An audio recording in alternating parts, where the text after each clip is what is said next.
Jadi trotolan dari loloh tidak boleh telat pemberian lolohannya. Terus burung lolohan cepat kita ajarin supaya mandiri.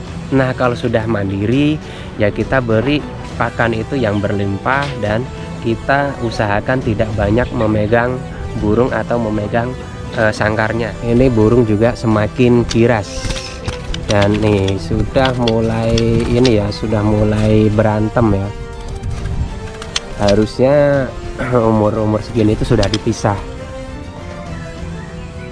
tapi ya karena keterbatasan kandang.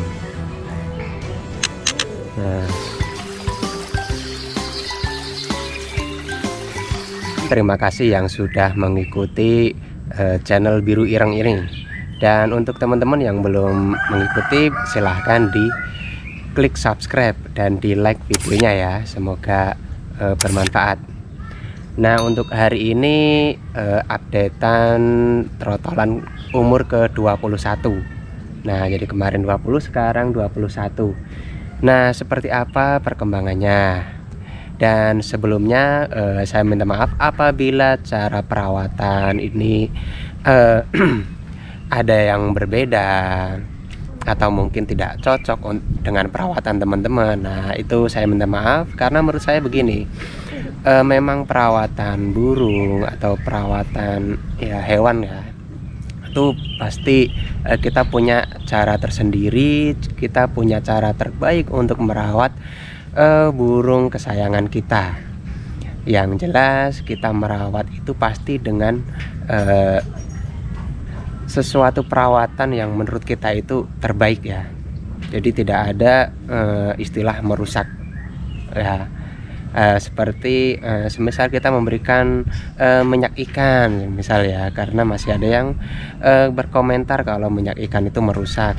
Dan untuk selama ini yang saya berikan kepada burung, minyak ikan itu tidak pernah merusak ya. Dan menurut saya juga banyak yang menggunakan minyak ikan.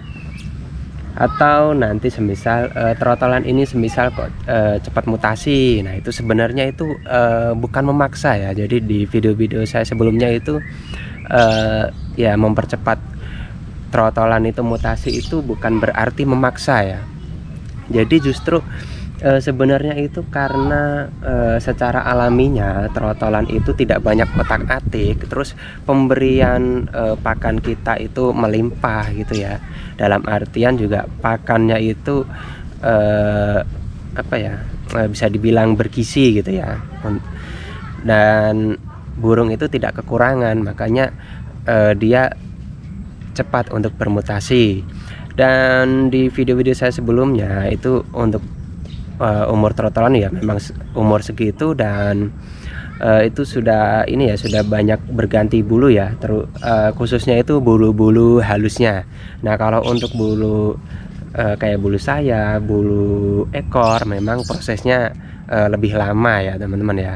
Jadi memang kita harus menikmati prosesnya, dan kita juga harus bersabar gitu ya, karena trotolan itu memang butuh proses. Dan yang terpenting itu kita harus selalu memberikan pemasteran, karena kalau kita banyak otak-atik ya, selain bisa membuat proses mutasi lebih lama, juga ini mengganggu burung dalam konsentrasi pemasteran.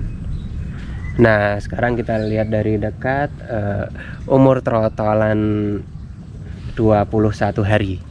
Nah jadi perkembangannya seperti ini ya teman-teman ya. Nah jadi untuk postur bodinya atau tubuhnya ini sudah mulai besar ya. Jadi di umur 20 ke atas itu untuk bulu kan sudah terlihat ini ya, tebel ya. Jadi yang terlihat di umur segini itu ekornya itu ini nanti semakin panjang gitu ya. Terus untuk bodinya juga terlihat nanti akan bertumbuh semakin besar.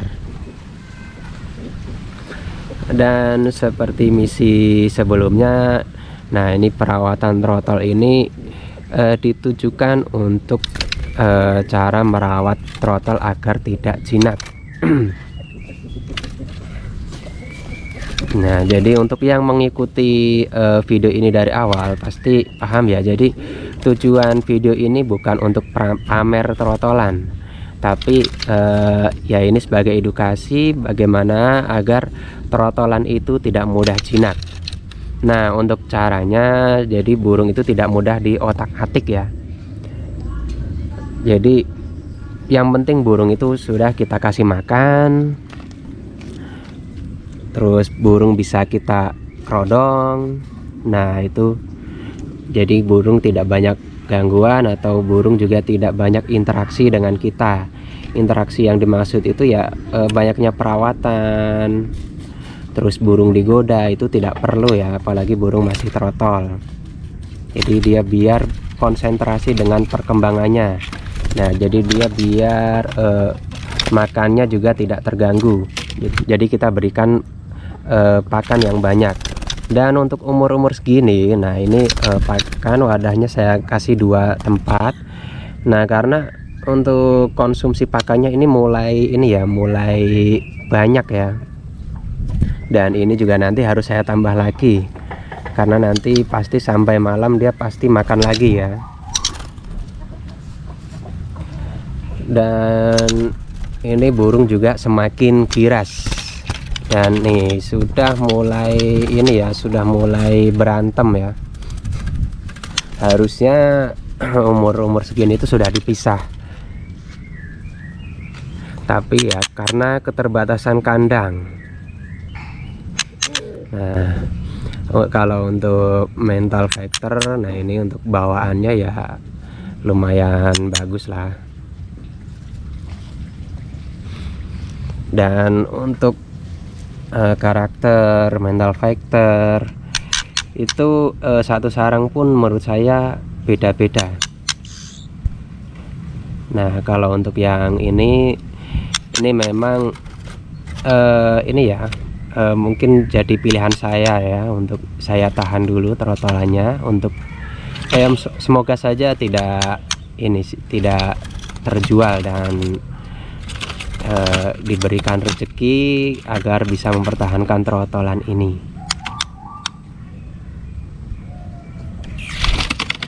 Untuk yang 2 ini juga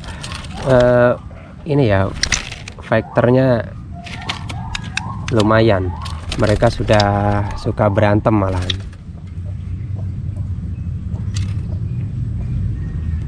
Dan untuk teman-teman mungkin ada yang baru meloloh trotolannya dan ingin supaya trotolannya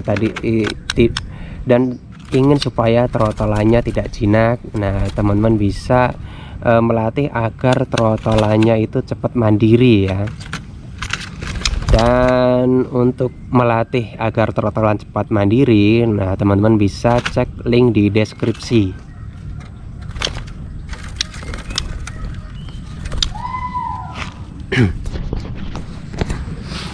Nah jadi seperti ini ya perkembangan trotolan di umur 21 hari.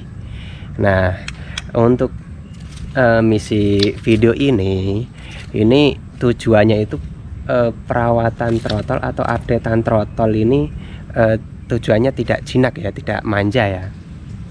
Jadi saya update terus bagaimana perkembangan trotolan ini dan apakah trotolan ini jinak atau manja gitu ya. Nah tujuannya kan memang tidak manja. Nah kalau semisal burung ini jadinya manja atau jinak, nah berarti perawatannya gagal ya. Tujuan di perawatan ini berarti gagal. Nah dan juga tujuan video ini juga bukan mendeskripsi burung yang jinak itu jelek, itu tidak ya. Karena mental fighter, mental tarung, murai batu itu sudah punya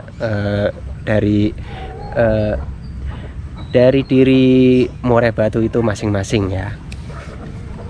Jadi jangan menganggap burung trotolan yang jinak itu jelek, itu tidak benar menurut saya ya. Memang di video ini saya ingin memberi contoh atau memberi edukasi supaya trotolan itu tidak jinak, tidak manja. Untuk ringkasannya itu sebenarnya simple ya. Jadi trotolan dari loloh tidak boleh telat pemberian lolohannya. Terus burung lolohan cepat kita ajarin supaya mandiri. Nah, kalau sudah mandiri ya kita beri pakan itu yang berlimpah, dan kita usahakan tidak banyak memegang burung atau memegang sangkarnya. Jadi bisa memberi, jadi kita cukup pegang sangkar itu pagi saat memberi pakan atau sama sore saat kita memberi pakan. Nah, untuk selebihnya udah kita cuekin saja. Burung bisa kita ablak atau kita kerodong. Nah, itu kita menyesuaikan kondisi lingkungan, itu kita harus bisa menyesuaikan ya.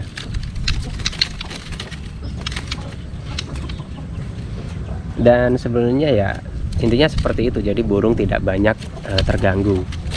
Nah, jadi pasti jadinya ya tidak manja. Jadi saat kita memasukkan tangan atau kita begini, tangan kita tempelin, burung itu tidak meyek, tidak minta diloloh, karena memang dari awalnya itu dia tidak pernah kurang ya, tidak pernah kurang dan tidak digoda. Nah, jadi simple perawatannya seperti itu ya teman-teman ya. Nah, apabila teman-teman ada masukan atau pertanyaan, silahkan ketik di kolom komentar. Semoga bermanfaat. Sampai jumpa.